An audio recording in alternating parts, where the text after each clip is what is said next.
Philips करो, जहां inflation की बात आती है फिलिप्स करो का हमारे माइंड में आता है फिलिप्स करो। और फिलिप्स करो एक और कंसेप्ट के साथ जुड़ा है, रैशनल एक्सपेक्टेशंस के साथ। तो फिलिप्स करो करना है आपने। होता क्या है, सिस्टम क्या है, कहाँ से शुरू होता है, वो मैं आपको बता देता हूँ थोड़ा सा फिलिप्स करो का। वो सुन लीजिए आप एक बार। टॉपिक इज फिलिप्स करो। आप फिलिप्स करो केन्स से शुरू होता है। पहले केन्स की कंसेप्ट वो बता दूं मैं आपको, केन्स की कंसेप्ट क्या थी। केन्स का जो सप्लाई करो था वो उल्टे एल आकार का था। उल्टे एल आकार का मतलब ये केन्स का सप्लाई करो था। अब केन्स अपने सप्लाई करो, इसका मतलब क्या है कि या तो सप्लाई है वो परफेक्टली इलास्टिक होती है या फिर वो इन इलास्टिक हो जाती है। बिफोर फुल एम्प्लॉयमेंट है वो सप्लाई, वो ये पार्ट रहता है सप्लाई का। और इस पार्ट में अगर कहीं डिमांड इंक्रीज होती है कहीं भी, तो प्राइसेस है वो चेंज नहीं होगा, और सिर्फ प्रोडक्शन चेंज होगा, एम्प्लॉयमेंट चेंज होगा। ये केन्स कहता है कि अगर डिमांड चेंज होती है तो सिर्फ प्रोडक्शन चेंज होता है या एम्प्लॉयमेंट चेंज होता है। लेकिन आफ्टर फुल एम्प्लॉयमेंट अगर डिमांड चेंज होती है, तो आफ्टर फुल एम्प्लॉयमेंट आप एम्प्लॉयमेंट तो इंक्रीज कर ही नहीं सकते वहां पर। और जब एम्प्लॉयमेंट इंक्रीज नहीं होगा तो प्रोडक्शन है वो भी इंक्रीज नहीं होगा। तो एम्प्लॉयमेंट और प्रोडक्शन दोनों ही इंक्रीज नहीं होंगे, स्टेबल रहेंगे। और सिर्फ प्राइस है वो इंक्रीज होगा, सिर्फ प्राइस। सिर्फ प्राइसेस इंक्रीज होता है आफ्टर फुल एम्प्लॉयमेंट। ये केन्स की कंसेप्ट है जो हम करते हैं। यानी इसमें दो ही बातें निकल के आती हैं कि या तो इंक्रीज होगा वो प्रोडक्शन बिफोर फुल एम्प्लॉयमेंट, और आफ्टर फुल एम्प्लॉयमेंट है वो सिर्फ प्राइस इंक्रीज होगा। ऐसा केन्स ने बताया। और यहाँ पर आफ्टर फुल एम्प्लॉयमेंट है बहुत सारी पॉलिसीज अप्लाई की जाती है, विस्तारवादी नीतियां हैं वो अप्लाई की जाती है सरकार द्वारा। मौद्रिक और राजकोषीय नीतियां हैं वो जो अप्लाई की जाती है, तो कीमत स्तर है उसमें वृद्धि कर देगी। एम्प्लॉयमेंट है वो नहीं बढ़ना होता है। ये केन्सवादी विश्लेषण है। लेकिन जो उल्टा एल आकार का सप्लाई करो है, इसके अनुसार, अब ये लाइन ध्यान से सुनिएगा, ये जो है इसके अनुसार मुद्रास्फीति और अनएम्प्लॉयमेंट के बीच कोई अवरोध नहीं होता है। इनके बीच कोई आपसी अवरोध नहीं है। क्योंकि आप इसमें एक चीज देख रहे हैं कि जैसे ही ये फुल एम्प्लॉयमेंट आ जाता है, फुल एम्प्लॉयमेंट आने के बाद, जब ये फुल एम्प्लॉयमेंट आता है तो फुल एम्प्लॉयमेंट आने के बाद आप कोई भी पॉलिसी अप्लाई कर दें, उस पॉलिसी का कोई इफेक्ट तो पड़ना नहीं है। तो फुल एम्प्लॉयमेंट के बाद जब आप कोई पॉलिसी अप्लाई करेंगे तो ना तो एम्प्लॉयमेंट बढ़ना है और सिर्फ प्राइसेस बढ़ेगी। प्राइसेस बढ़ेगी मतलब इन्फ्लेशन तो बढ़ा, इन्फ्लेशन तो इंक्रीज होती है, लेकिन अनएम्प्लॉयमेंट नहीं होता। तो इनके बीच कोई ट्रेड ऑफ नहीं होता है, कोई पारस्परिक अवरोध नहीं होता है। पारस्परिक अवरोध का मतलब ऐसा नहीं होता है कि इन्फ्लेशन आप बढ़ाएंगे तो अनएम्प्लॉयमेंट का है वो कम हो जाएगा, या इन्फ्लेशन कम करें तो अनएम्प्लॉयमेंट, ऐसा कोई रिलेशन के बीच नहीं होता। ऐसा केंद्रवादी विश्लेषण कहता है। लेकिन एम्पिरिकल स्टडीज जो होती है, और उन एम्पिरिकल स्टडीज में जो जो चीज निकल के सामने आई, एक मैक्रो इकोनॉमिक मॉडल है वो निकल के सामने आया। और मैक्रो इकोनॉमिक मॉडल में यहाँ एक इकोनॉमिस्ट है, A W फिलिप्स। फिलिप्स इसने ब्रिटेन के 100 सालों के डेटाज लिए, 100 सालों के हिस्टोरिकल डेटा लिए, और हिस्टोरिकल डेटा लेके 1958 में अपना विश्लेषण दिया था, 1958 में। और ये इस कंक्लूजन पर पहुंचे, 1958 में वो इस कंक्लूजन में पहुंचे कि there exist an inverse relationship between rate of unemployment and rate of inflation. I repeat, there is inverse relationship between rate of unemployment and rate of inflation। Rate of unemployment और rate of inflation के बीच विपरीत संबंध होता है। यही है Philips करो। Philips करो पूरा का पूरा इस लाइन पर चलेगा, inverse relationship between rate of unemployment and rate of inflation. इस विपरीत संबंध का मतलब एक ट्रेड ऑफ से होता है, जिसमें अनएम्प्लॉयमेंट है उसको कम करने के लिए अपेक्षाकृत ऊंची कीमत अदा करनी पड़ती है, इन्फ्लेशन रेट को बढ़ाना पड़ता है। अगर आप अनएम्प्लॉयमेंट रेट को कम करेंगे तो आप इन्फ्लेशन को आपको बढ़ाना पड़ेगा। और जो हिस्टोरिकल डेटा फिलिप्स ने लिए थे, उन हिस्टोरिकल डेटा से एक गिरता हुआ नीचे की ओर आता हुआ एक करो प्राप्त होता है, एक करो मिलता है। और ये करो कोई आर्बिट्रेरी नहीं है, मन गढ़ंत नहीं है, ये करो हिस्टोरिकल डेटा पर बेस्ड है। और हिस्टोरिकल डेटा पर बेस्ड जो नीचे की ओर गिरता हुआ एक करो जो मिला, इसको फिलिप्स के नाम पर ही फिलिप्स कर्व नाम दे दिया गया। और ये कर्व दो चीजों के बीच रिलेशन बताता होता है, here rate of unemployment and rate of inflation, rate of unemployment and rate of inflation. कि अगर ये नीचे की ओर गिरता हो, इसका मतलब अगर आप रेट ऑफ इन्फ्लेशन मान लीजिए, अनएम्प्लॉयमेंट ये है, और ये रेट ऑफ, माइक को म्यूट कर दीजिए प्लीज, इसका भी चल रहा है। ये रेट ऑफ, अगर आप अनएम्प्लॉयमेंट कम करना चाहते हैं, यानी तो आपको ऊंची रेट ऑफ इन्फ्लेशन है वो लानी पड़ेगी इकोनॉमी के अंदर। यानी दोनों चीजें आप एक साथ नहीं कर सकते। अगर आप कुछ ऐसी विस्तारवादी नीतियां अपनाते हैं, कुछ ऐसा एक्सपेंशन इकोनॉमी में करते हैं जिनकी वजह से एम्प्लॉयमेंट है वो बढ़े, तो निश्चित रूप से आपको ऊंची मुद्रास्फीति का सामना करना पड़ेगा। ये इसका मतलब है। ये यानी है क्या, लाइन क्या है एक्चुअल में, कि there is trade off between rate of unemployment and rate of inflation, दोनों के बीच कोई न कोई संबंध जरूर है। कैसा संबंध है, वैसे तो आपको ये चीज समझ जानी चाहिए, फिर भी मैं आपको थोड़ा सा इसको समझा दूं कि ऐसा होता है कि अगर हम अनएम्प्लॉयमेंट कम करना चाहते हैं, हम तो क्या करेंगे, सरकार कम करना चाहती है, तो सरकार ने विस्तारित राजकोषीय और मौद्रिक नीतियां अपनानी शुरू कर दी। सरकार ने अपनाया कि हम इकोनॉमी के अंदर है वो एकदम से विस्तार लाते हैं, मौद्रिक नीतियां अपनाते हैं और पैसा बढ़ा दिया इकोनॉमी के अंदर, मनी सप्लाई बढ़ा देती है। और जैसे सरकार मनी सप्लाई इंक्रीज करती है, लोगों के पास परचेसिंग पावर जाती है।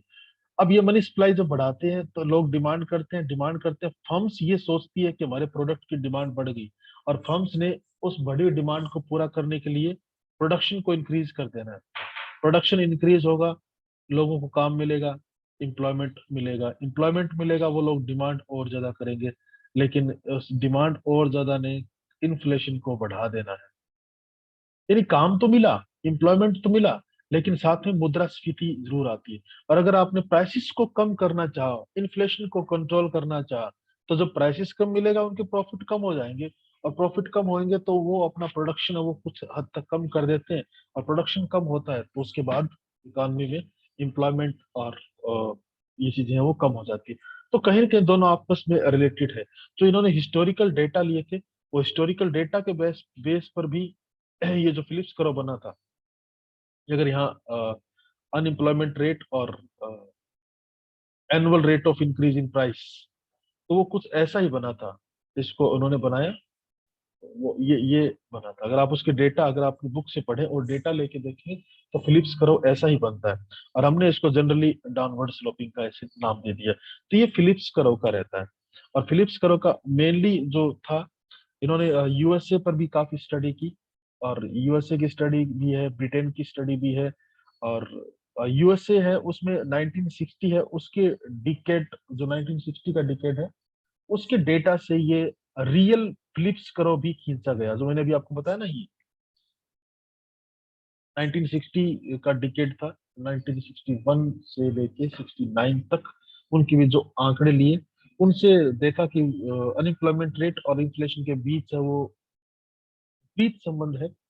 और अन्य देशों के डेटा भी लिए 50 से 60 के बीच, और उनमें भी लगभग यही कंसेप्ट नजर आई कि ऐसा हो रहा है, ऐसा होता है। तो सबसे बड़ी चुनौती रहती है नीति निर्माताओं के सामने, नीति निर्माता जितने पॉलिसी मेकर्स हैं उनके सामने बड़ी चुनौती ये रहती है कि क्या करें हम, हमारे पास ऑप्शन क्या है। हम हमें किसी एक चीज का चुनाव, आपको लगता है, आप तो बड़ी आसानी से कह देते हैं ये कि चलो ठीक है, या तो हम, सरकारें महंगाई बढ़ा रही है, इन्फ्लेशन बढ़ा रही है, सरकारें रोजगार नहीं दे रही है। पॉलिसी मेकर्स के सामने बड़ी प्रॉब्लम है, ये अब से नहीं, ये फिलिप्स करो शो कर चुका है। एक ही चीज को एक्सेप्ट करना पड़ेगा, या तो इन बढ़ी हुई इन्फ्लेशन को एक्सेप्ट कर ले, तो अनएम्प्लॉयमेंट है वो कम हो जाएगा। और अगर आप अनएम्प्लॉयमेंट है उसको अगर आप बढ़ने दें तो फिर आप महंगाई पर कंट्रोल कर पाएंगे। दोनों चीजें एक साथ नहीं हो सकती, दोनों चीजों में एक साथ है वो नहीं हो सकता। लेकिन एक और प्रॉब्लम आई, और वो प्रॉब्लम ये आई कि 1970 के डिकेड में यूएसए में एक प्रॉब्लम आई, और उस प्रॉब्लम में ये था कि वहां पर इन्फ्लेशन रेट है वो इंक्रीज हो रही थी। अब इन्फ्लेशन रेट का इंक्रीज होने का मतलब क्या है? अकॉर्डिंग टू फिलिप्स करो कि जैसे इन्फ्लेशन रेट इंक्रीज होगी, अनएम्प्लॉयमेंट रेट है वो कम हो जाएगी। लेकिन 1970 के डिकेड में ऐसा हुआ, इन्फ्लेशन रेट बढ़ी, साथ में अनएम्प्लॉयमेंट भी बढ़ा, लोग बेरोजगार भी होते गए, उत्पादन भी कम हुआ। अब ये कंसेप्ट है, ये केन्स ने जो कहा उसके भी विपरीत है, फिलिप्स ने कहा वैसे उसके भी विपरीत है। इसलिए नई चीज एक सामने आई थी, नई प्रॉब्लम सामने आई थी, और इस नई प्रॉब्लम को एक नाम दिया गया था, दैट इज स्टैगफ्लेशन। स्टैगफ्लेशन कई बार आता है ये क्वेश्चन स्टैगफ्लेशन का। What is stagflation? Unemployment with inflation, Stag called stagflation. तो ये चीज कई बार सामने आती है। ऐसा रियल में देखने को मिला था, अनएम्प्लॉयमेंट रेट भी हाई थी और इन्फ्लेशन रेट है वो भी हाई थी, दोनों के बीच कोई ट्रेड ऑफ नहीं दिखा। तब इसको एक नया नाम दिया, गतिहीन स्फीति, स्थैतिक स्फीति, स्टैगफ्लेशन जिसको कहा गया। तो ये फिलिप्स करो है उसकी। वैसे फिलिप्स करो को केन्सवादी और मुद्रावादी दोनों ही मानते हैं। आप केन्सवादी इसको ऐसे ना समझे कि फिलिप्स है वो तो आया था 1958 में और केन्स आया था 1936 में, तो केन्सवादी ने उसको, केन्स ने कैसे माना, केन्स का नहीं कह रहा मैं, केन्स के जो फॉलोवर्स हैं केन्सवादी जितने, वो फिलिप्स करवा उसको एक्सेप्ट करते हैं। मुद्रावादी वो भी उसको एक्सेप्ट करते हैं। जो केन्जियन इकोनॉमिस्ट है वो ऊपर की ओर उठता हुआ सप्लाई करवा उसको मानते हैं। क्लासिकल है वो इस सप्लाई करो को मानते थे। अगर आप आपको याद है, अगर आप डिफरेंस कर पा रहे हैं, क्लासिकल है वो इस सप्लाई करो को मानते थे, और केन्सवादी है वो इसको मानते हैं कि केन्स वो तो ये कहता है ना कि सप्लाई करो ये जाता जाता जाता जाता ये चला जाएगा कहीं कहीं। ये केन्स ने ऐसा कहा था और क्लासिकल ने ऐसा कहा था। तो केन्जियन ऊपर की रूट था सप्लाई करो उसको मानते हैं, और आफ्टर फुल एम्प्लॉयमेंट है वो कांस्टेंट हो जाता है। और इकोनॉमी में जो चेंजेस आते हैं, इस चीज को समझिए आप थोड़ा सा।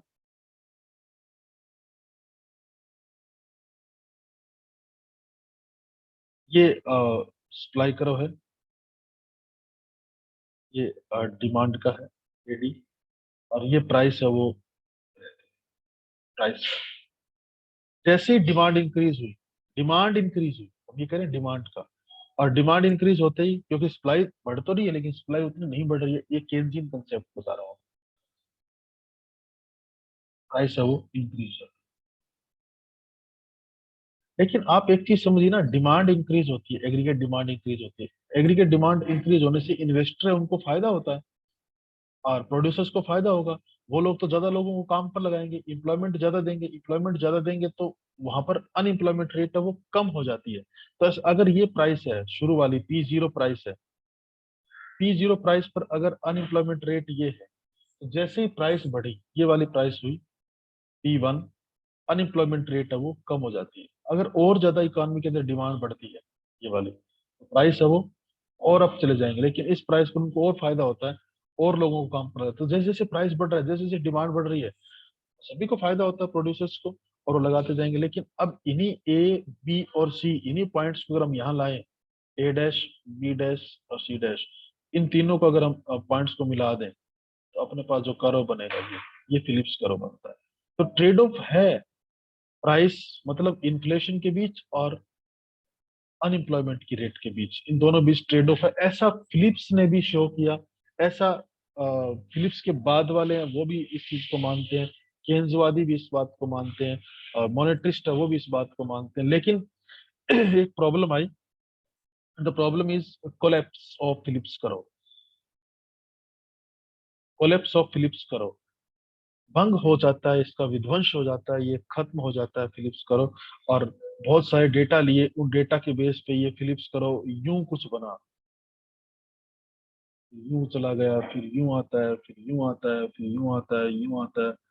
अब ये डेटा जो लिए गए, ये इस तरह से फिलिप्स करो बना। अब इसका मतलब कभी इंक्रीज होता हुआ, बात वही है, बात वही है यहाँ पर, रेट ऑफ अनएम्प्लॉयमेंट और रेट ऑफ इन्फ्लेशन। अब ये पार्ट कहता है ये अपवर्ड जाता है, ये पार्ट कहता है ये ऐसे जाता है, ये पार्ट कहता है कांस्टेंट रहता है, ये पार्ट कहता है नीचे की ओर आता है, ये पार्ट कहता है ऊपर की ओर जाता है, ये पार्ट कहता है नहीं। तो बहुत सारे एकदम से कुछ ऐसे चेंजेस आए, और ये चेंजेस देखने को मिले 1961 से लेके 1988 तक यूएसए में। ऐसा ऐसा यूएसए में हुआ। और यूएसए में ये इस डिकेड में, आप मेनली ये डिकेड था ना, वो 70 से 80 वाला था मेनली। और 70 से 80 के डिकेड में जो इन्फ्लेशन और अनएम्प्लॉयमेंट था, उसके व्यवहार आपस में उनसे रिलेटेड जो डेटा लिए गए, वो फिलिप्स क्राउ से मेल नहीं खाए। इन दोनों डिकेड में इन्फ्लेशन रेट और अनएम्प्लॉयमेंट रेट दोनों की दरों में तेजी से वृद्धि हुई थी। और इन दोनों की दरों में तेजी से वृद्धि होने के कारण वहां पर फिलिप्स कर्व नहीं देखा गया। तो फिलिप्स कर्व से रिलेटेड सारे डेटा लेके देखा कि क्या इसके एम्पिरिकली रिलेवेंस है, तो एम्पिरिकली रिलेवेंस वहां नहीं मिली। तो वहां ये कोलैप्स हो जाता है, इसका वहां इसका विध्वंस हो जाता है, वहां ये भंग हो जाता है, वहां ये टूट जाता है फिलिप्स कर्व का। तो आप इसको कंक्लूड कर सकते हैं शॉर्टली कि according to Phillips curve there is trade off between inflation rate and unemployment rate, दोनों के बीच ट्रेड ऑफ होता है। लेकिन बहुत सारे इकोनॉमिस्ट ये कहते हैं कि जो इनके बीच जो ट्रेड ऑफ होता है वो शॉर्ट टर्म में ही होता है, शॉर्ट टर्म में। ये फिलिप्स ने नहीं कहा, ये फिलिप्स के बाद जिन इकोनॉमिस्ट ने उस पर स्टडी की, वो इस चीज को कहते हैं, जिसमें मेन नाम आता है फ्रीडमैन का, फ्रीडमैन। और फ्रीडमैन ने एक कंसेप्ट दी थी, वो है natural rate hypothesis. Natural rate hypothesis, ये फ्रीडमैन की कंसेप्ट आती है। नेचुरल रेट हाइपोथेसिस, या आप इसको कहें रोल ऑफ एक्सपेक्टेशंस के साथ क्या रिलेशन है। तो अनएम्प्लॉयमेंट है उसकी ऊंची रेट के साथ इन्फ्लेशन की ऊंची रेट की एक घटना है। अनएम्प्लॉयमेंट भी ऊंचा, इन्फ्लेशन भी ऊंचा, और इसकी व्याख्या की फ्रीडमैन ने। नीचे की ओर गिरता हुआ फिलिप्स कर्व, इसको चैलेंज किया फ्रीडमैन ने। और इसने कहा कि मुद्रास्फीति और बेरोजगारी, इनके बीच अल्पकाल में शॉर्ट टर्म में ट्रेड ऑफ होता है। अर्थात शॉर्ट टर्म में तो ये नीचे की ओर गिरता होगा, लेकिन लॉन्ग रन में ऐसा नहीं होता, लॉन्ग रन में ये स्थिर होता है। इसलिए इन्होंने दो टाइप का फिलिप्स कर्व लिया, ये शॉर्ट टर्म के लिए और ये लॉन्ग रन के लिए। कि लॉन्ग रन में अनएम्प्लॉयमेंट रेट और रेट ऑफ इन्फ्लेशन के बीच कोई ट्रेड ऑफ नहीं होता, अनएम्प्लॉयमेंट उतना ही रहता जितना रहता है।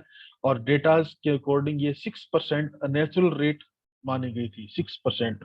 नेचुरल रेट क्या होती है? The natural rate of unemployment is the rate at which in the labour market the current number of unemployment is equal to the number of jobs available. आप इस चीज को ध्यान में रखिएगा। नेचुरल रेट आपसे पूछे कि नेचुरल रेट कौन सी होती है, तो नेचुरल रेट का सिंपल सा मतलब, जो जितने लोग अनएम्प्लॉयड हैं इकोनॉमी में, उतनी ही जॉब्स अवेलेबल है। जितने अनएम्प्लॉयड लोग हैं उतनी जॉब्स अवेलेबल है। तो फिर इसको हम बेरोजगारी की प्राकृतिक दर क्यों कहते हैं, नेचुरल रेट ऑफ अनएम्प्लॉयमेंट क्यों कहते हैं? अनएम्प्लॉयमेंट नाम कहाँ से आया? Natural rate of unemployment is the situation of full employment. यहाँ फुल एम्प्लॉयमेंट होता है, लेकिन कुछ इकोनॉमी में स्ट्रक्चरल चेंजेस होने के कारण, कुछ संघर्ष होने के कारण, कुछ संरचना बदलने के कारण ये लोग है वो एक जॉब से दूसरी जॉब की ओर जाते हैं, तो बीच में कुछ दिन बेरोजगार रह जाते हैं। लेकिन ऐसा नहीं है कि जॉब्स अवेलेबल नहीं है, जॉब्स अवेलेबल होती है, लेकिन वो जॉब्स तक पहुंचने के लिए कुछ टाइम तक बेरोजगार रहते हैं। यहाँ जो रेट रहती है बेरोजगारी की, यहाँ जो दर रहती है, वो नेचुरल रेट ऑफ अनएम्प्लॉयमेंट होती है। तो नेचुरल रेट ऑफ अनएम्प्लॉयमेंट की कंसेप्ट को फ्रीडमैन ने यहाँ यूज किया। ये नेचुरल रेट ऑफ अनएम्प्लॉयमेंट ये रहती है, लेकिन ऐसा नहीं होता कि कोई हम इसके बीच ट्रेड ऑफ कर देंगे, हम एकदम से इन्फ्लेशन को इंक्रीज करके इस रेट को कम कर देंगे। अनएम्प्लॉयमेंट रेट को आप कम नहीं कर सकते, शॉर्ट टर्म में आप कम कर सकते हैं, लॉन्ग रन में आप कम नहीं कर सकते। और हमेशा इकोनॉमी के अंदर 4 से 6% वो बेरोजगारी की दर है वो रहेगी, नेचुरल रेट रहेगी। 4 से 6% इकोनॉमी के अंदर रहता है, नेचुरल रेट ऑफ अनएम्प्लॉयमेंट वो रहेगी इसके अंदर। फ्रीडमैन है उसका अल्पकालीन क्लिप्स करो, उसमें जो शिफ्टिंग है, उसमें उस शिफ्टिंग को चेंज करने के लिए फ्रीडमैन ने एक और कंसेप्ट भी दी थी, अडेप्टिव एक्सपेक्टेशंस। अडेप्टिव एक्सपेक्टेशंस ये दो नाम होते हैं, दो प्रत्याशाएं आती है, एक अडेप्टिव एक्सपेक्टेशंस आती है, एक रेशनल एक्सपेक्टेशंस आती है। ये लुकास की है, थॉमस सार्जेंट लुकास, और कई है इसमें। और अडेप्टिव, एक बार इसको चेक कर लीजिएगा किन किन्होंने दी थी, आई थिंक लुकास ही होगा। अडेप्टिव एक्सपेक्टेशंस ऑफ फ्रीडमैन की है। दोनों में चेंज क्या, एक्सपेक्टेशंस का मतलब हम फ्यूचर के लिए है वो सोच समझ कर फ्यूचर के लिए कुछ एक्सपेक्टेशंस लगाते हैं। अडेप्टिव एक्सपेक्टेशंस का और रेशनल एक्सपेक्टेशंस का मतलब समझिएगा। अडेप्टिव एक्सपेक्टेशंस का मतलब हमने जो देखा पास्ट में, जो भी हुआ फ्यूचर में वही होगा, और हम उसमें तब तक कोई चेंज नहीं करते जब तक कि कुछ परिस्थितियां ना बदल जाए। हम प्रत्याशा लगाते हैं। अडेप्टिव के अनुसार लोग है वो मुद्रास्फीति की जो पूर्व में जो रेट थी, पहले जो रेट थी और प्रेजेंट में जो रेट है, उस रेट को लेके वो फ्यूचर के प्रति अपनी एक्सपेक्टेशंस है उसका निर्माण करते हैं। और अपनी एक्सपेक्टेशंस है उनमें जो परिवर्तन करेंगे, अगर उनको लगेगा कि प्रेजेंट रेट है वो एक्सपेक्टेड रेट से अलग हो सकती है। अडेप्टिव एक्सपेक्ट, इनको आप सिंपली समझिए, लोग पास्ट में जो करते हैं फ्यूचर में वैसा ही करेंगे। It is adaptive expectations. Rational expectations ऐसी नहीं है, रेशनल एक्सपेक्टेशंस का थोड़ा डिफरेंट रहता है। करंट में जो चल रहा होता है और फ्यूचर में जो आने वाला है, उन दोनों के बीच जो हम डिफरेंस करेंगे, जो हम एक्सपेक्टेशंस लगाएंगे, वो अपने विवेक को लेके लगाएंगे। मैं फिर कभी रैशनल एक्सपेक्टेशंस है उसको डिफाइन करूंगा पूरा, ये भी एक क्वेश्चन बनता है, इस पर हम 5-7 मिनट लगाएंगे। बट अभी के लिए हम अडेप्टिव एक्सपेक्टेशंस, अडेप्टिव एक्सपेक्टेशंस का मतलब फ्रीडमैन ने इस कंसेप्ट को फिलिप्स करो में लाया, और फिलिप्स करो में लाके इसका यूज किया था अडेप्टिव का। और फ्रीडमैन के अनुसार जो अडेप्टिव एक्सपेक्टेशंस की थ्योरी है वो ये कहती है कि इन्फ्लेशन रेट और अनएम्प्लॉयमेंट दोनों में ट्रेड ऑफ हो सकता है शॉर्ट रन में, लेकिन लॉन्ग रन में दोनों के बीच कोई ट्रेड ऑफ नहीं होता है, ये एडेप्टिव के अंदर। तो लॉन्ग रन फिलिप्स करो बनता है, फ्रीडमैन ने लॉन्ग रन फिलिप्स करो है उस धारणा की ओर ले जाता है फ्रीडमैन। और जो नेचुरल रेट थ्योरिस्ट्स हैं, सिद्धांतवादी हैं, जिन्होंने नेचुरल रेट को माना, वो सारे और फ्रीडमैन, ये उसको एक लॉन्ग रन को एक स्थिर करो की तरफ ले जाते हैं। तो आप इसको शॉर्ट में ऐसे याद करते हैं, बहुत ज्यादा मैं इसको लंबा नहीं खींचता। आप इसको शॉर्ट में ऐसे याद करते हैं कि शॉर्ट रन है उसमें तो इनके बीच ट्रेड ऑफ होगा, ये रहेगा, और लॉन्ग रन में ये रहता है। ये फिलिप्स करो नहीं था, ये फिलिप्स करो था जो डेटा पर बेस्ड था, ओरिजिनल। और इसको बाद में इकोनॉमिस्ट ने बताया कि फिलिप्स कर्व कुछ जगह कुछ डेटाज ऐसे आए जिन डेटाज के बेस पर ये देखा गया कि फिलिप्स कर्व उसका विध्वंस हो जाता है, फिलिप्स कर्व वो अप्लाई नहीं हो पाता है। कभी कभी इंडिया में भी सिचुएशन आई है कि अनएम्प्लॉयमेंट रेट भी तेजी पर है और इन्फ्लेशन है वो भी तेजी पर है, तो वहां पर फिलिप्स कर्व है वो नहीं बन पाता, जबकि फिलिप्स का तो सिंपल सा। अब हम ये भी नहीं कह सकते कि फिलिप्स कर्व गलत था, उस टाइम का गलत था सिस्टम, नहीं। हम ये भी नहीं कह सकते क्योंकि फिलिप्स गलत नहीं हो सकता, उसने बहुत सालों के, 100 सालों के डेटाज, फिर 10-10 20-20 सालों के यूएसए के डेटाज दिए। तो काफी सारे डेटा लेके ही उसने अपनी बात को प्रूव किया। तुम ये नहीं कह सकते कि फिलिप्स करो वो सही नहीं है या वो डेटा बेस्ड नहीं था। उस टाइम फिलिप्स कराओ सही हुआ था, फिलिप्स के डेटा सही हुए थे। बाद के इकोनॉमिस्ट ने देखा कि ऐसा नहीं हो रहा है, कुछ टाइम देखिए एक्सपेक्शंस, एक्सेप्शंस आते रहते हैं इकोनॉमी में, और ये लॉन्ग रन फिलिप्स कर्व है, ये उन्हीं एक्सेप्शंस का नतीजा है। तो कुछ खास इसमें सोचने की जरूरत नहीं है। आप इतना याद रखिएगा कि शॉर्ट रन में अगर आपसे क्वेश्चन पूछे तो क्वेश्चन आपके पास ये रहेंगे कि शॉर्ट रन है उसमें ये इनके बीच ट्रेड ऑफ होता है, लॉन्ग रन में ट्रेड ऑफ नहीं है। तो बहुत सारे क्वेश्चन फिलिप्स कर्व में बन जाते हैं। फिलिप्स कर्व है उसका आप मेन क्वेश्चन तो आपका यही बनेगा, ट्रेड ऑफ होता है कि नहीं होता है। और केन्स का जो मैंने शुरू में आपको बताया था उसमें भी क्वेश्चंस बनते हैं ट्रेड ऑफ का, शॉर्ट रन में और लॉन्ग रन में। फिर ये रेट ऑफ नेचुरल अनएम्प्लॉयमेंट, आप इसको अच्छे से करिएगा। स्टेगफ्लेशन है, ये भी क्वेश्चन बनता है। यूएसए के डेटा है वो कब लिए गए थे, ब्रिटेन के डेटा वो कब लिए गए थे, ये सारे क्वेश्चंस है वो आप अपनी बुक से देख लीजिएगा, इन क्वेश्चंस को पढ़ लीजिएगा और फ्लिप्स करो उसको अच्छे से कर लीजिएगा। बहुत इंपॉर्टेंट कंसेप्ट रहती है। रैशनल एक्सपेक्टेशन है वो फिर कभी हम करेंगे। तो अभी एक बार के लिए इन्फ्लेशन है उसको रोक देते हैं हम, इन्फ्लेशन है उसकी कंसेप्ट लगभग कंप्लीट हो जाती है। थोड़ा सा फिलिप्स करो को समराइज मैंने किया है, बाकी आप इस फिलिप्स करो को अपनी बुक से पढ़ सकते हैं। मैं ये नहीं कह रहा कि आप जितना मैंने करवाया दैट इज इनफ। ये एक समराइजेशन है फिलिप्स करो का कि फिलिप्स ने ऐसा ऐसा बताया। आप अपनी बुक से कंप्लीट थ्योरी इसकी पढ़िएगा, और कंप्लीट थ्योरी की पढ़ने के बाद में आप इसको पक्का कर लीजिएगा। फिलिप्स करो, इन्फ्लेशन, दोनों कंसेप्ट।